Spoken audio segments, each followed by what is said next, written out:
Ayan mga idol, kunting kaalaman lang at ituturo ko po sa inyo.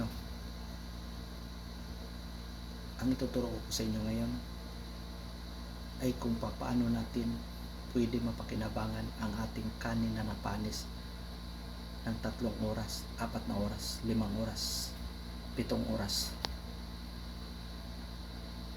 So kung ay nakala nyo na hindi nyo mapakinabangan ang inyong kanin na napanis, nagkakamali po kayo. At sana panoorin nyo ito guys hanggang dulo para ituro ko po sa inyo kung paano nyo gawin ito para pwede pa natin mapakinabangan, lalo na ngayon sa sobrang taas na ng bigas. Napakasimple lang guys ang gawin nyo.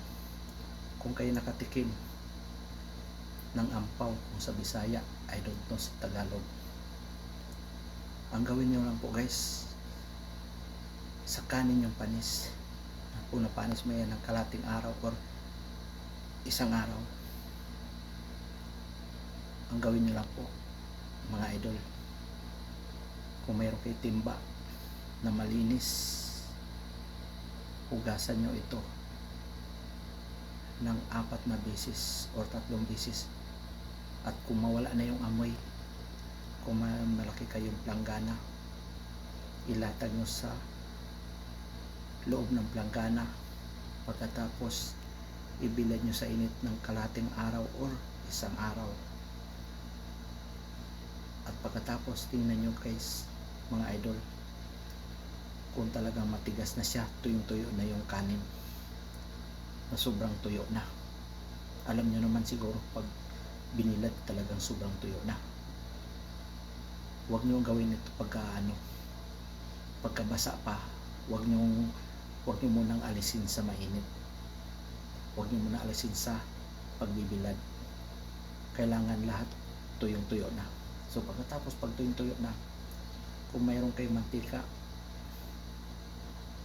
at kawali, gisahin nyo lang. Kuluin muna ang mantika hanggang uminit. Pagkatapos ilunod nyo ito. Alam nyo na ang popcorn, di ba? Sa mga nakakaalam dyan, katulad din ito ng ampaw. Kakaiba lang kasi ito napanis. At siyempre sayang, lalo na ngayon sa sobrang taas na ng bigas, tayo ay nanghihinayang na pwede pa naman natin mapakinabangan ang ating kanin, lalo na ganito kadami. So sayang, di ba? So yan ang po ang gagawin nyo, prituhin nyo. Pag namuti-muti na siya mga idol, na para siyang popcorn na namuti na, at pagkatapos namuti na siya, malaman nyo naman pagluto na talaga siya kasi mag-iibang kulay. So pagkatapos nyan, pagkaluto na, kung mayroon kayo sugar dyan, white sugar lang guys mga idol, lagyan nyo siya. Parang ampaw din. Ang kakaiba lang sa ampaw, kasi nakahulma na, nakakwadrado o nakabilog. So yun lang mga idol. At pwede na nyo kainin. Kasi ito ay subok na. Subok na para sa akin ito. Kasi ako, madalas ako napapanisan. Lalo na katulad ko, isang driver lang. Kung saan ako bumabiyahe. Na minsan, nagsasayang ako dito ng madaling araw. Tapos, hindi ako nakakain ng tanghali at almusal. So, napanis, inabot ng panis. So, ang ginagawa ko na yan, na binibilad ko siya, hinuhugasan ko muna. Pagkatapos ng hugas, sabay ibilad ko na isang araw. Tapos lulutuin ko na siya sa mantika. At siyempre, painitin nyo mo lang mantika para maganda pagkaluto. At yun lang ang tuturo ko sa inyo mga idol.